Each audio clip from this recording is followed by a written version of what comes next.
Hello Stampers, welcome to the craft room. In today's video I just want to show you how I made this flower that I used to decorate this little box using my blossom punch. So let's get started.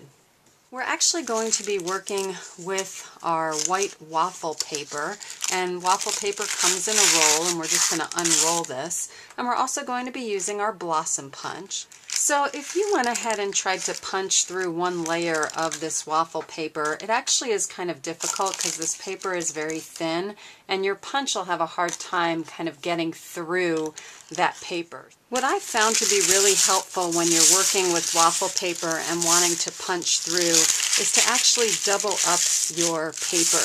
So you could also triple it up and that would be fine. And we're just going to come in with our punch. And you want to make sure that you're by the fold, and then you're just going to punch. And that way you're able to punch through this paper okay. So we're going to do this twice, and that's going to give us 4 flowers.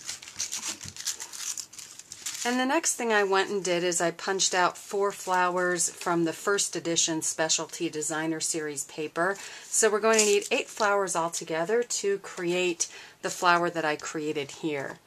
The next thing you're going to need is your Tombow Mono multi-adhesive, and all I do is put a little dab of adhesive right in the center and I start piling up my flowers. And as you're piling them up, you just want to make sure that you're not lining up the leaves or petals exactly. You want to have them a little bit skewed from one another so that the flower looks realistic.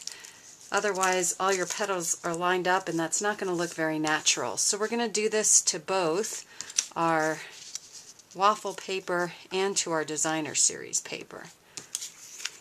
And then you're going to want to give that a little bit of time to dry. It doesn't take long for your Tombow Mono multi-glue to dry. And once it is dry with the waffle paper, we're just going to come in and lift up the first layer of flour and we're going to scrunch it. And then we're going to go ahead and take the second layer of the flour and we're going to scrunch that next. And we're going to do this to all 4 layers of our flour.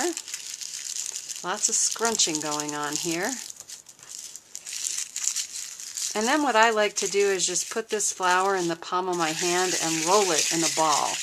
And the waffle paper is great, it'll really scrunch really well, and then you can start to pull it apart a little bit. And you can keep scrunching and pulling apart until you get a look that you like for your flower. With this flower, we're going to do the same thing. The paper is a little bit more stiff, so you're going to have to work just a little bit harder to scrunch that paper. But again, taking this layer by layer and giving it a good scrunch. You could also scrunch your layers before you glue them together. I've done that as well, and that works very nicely too. So either way will work without a problem. And once you've got all of these scrunched, once again I like to kind of get it into a little ball in my hands and then kind of roll it around in the palm of my hands to get it a little bit more distressed. And then we're going to start to pull apart those petals.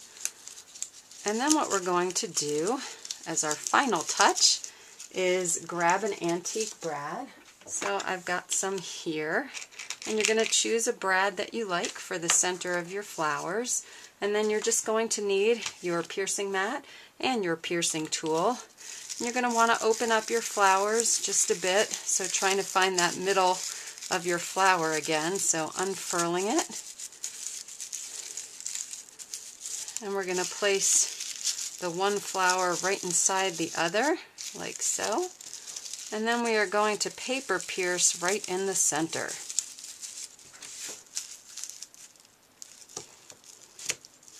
And then we're going to just place our brad right in the middle.